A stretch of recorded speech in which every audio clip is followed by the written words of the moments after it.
Car number 2. It's the one that took the compressor out. He had it towed to his shop. He replaced the compressor, put the belt on, and put another alternator in it, and the light's still on it. I gotta check this system out.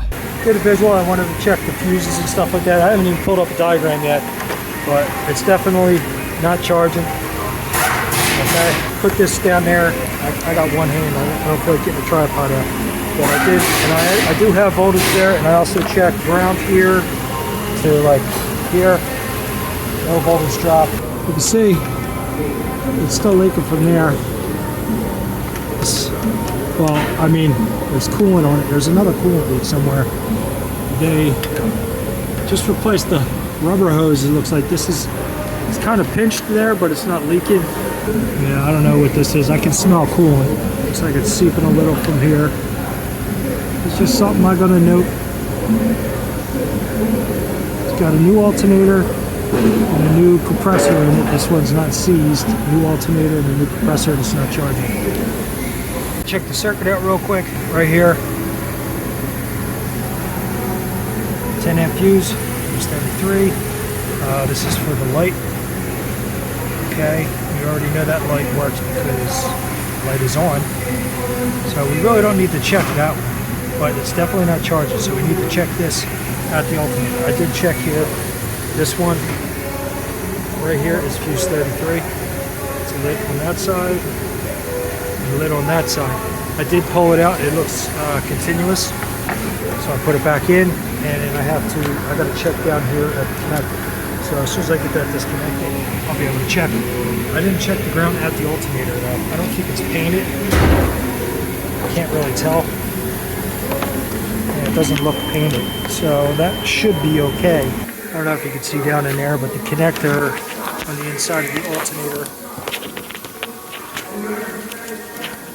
looks a little weird on the bottom. I don't know if you can make it out. I gotta get the lighting just right. I don't know if that's anything, but I need to check the yellow and black one, which is from the middle. It's the right side middle. Checking how it feels. That feels good. This feels good. So I'm going to check that. Should have 12 volts on here. Just put test light. And I got that. Okay. It's looking like a bad alternator. It's crazy. Well, right now I got the key on. Right next to the oil, there's no battery light around it with my test light. We already know this circuit works, but you gotta ground it. See, it's a little dim there. So grounding it, it's creating a path. Lights back on, right? The only thing I have to check now is I want to make sure that if I add a ground to that alternator, that it does charge. I have everything that I'm supposed to have. It just means that it's got a bad alternator. And it's brand new. And the old one, I don't even know if they tested the old one. It's possible that the old one was bad, and then this one might be bad too. Aftermarket crap. I went ahead and cleaned it out. I got in there with a pick. And it was like dirt. So it's clean now, and I sprayed it, that and the connector real quick with a little deoxy. So yeah, we'll see where we're at. Alright, so I gotta connect it. Still not charging. I'm gonna wiggle that around. Just want to make sure that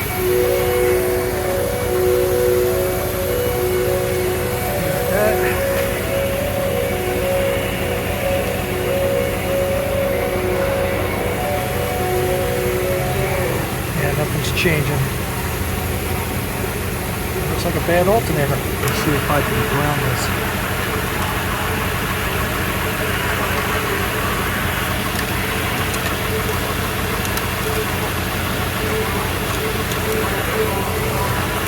Grounding it through the case to the side of the engine.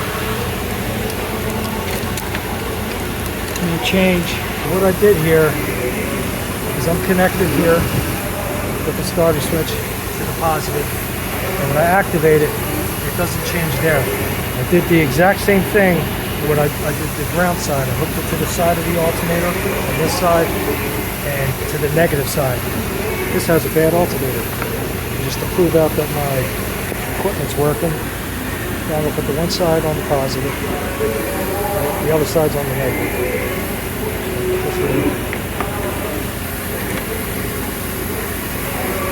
The switch works.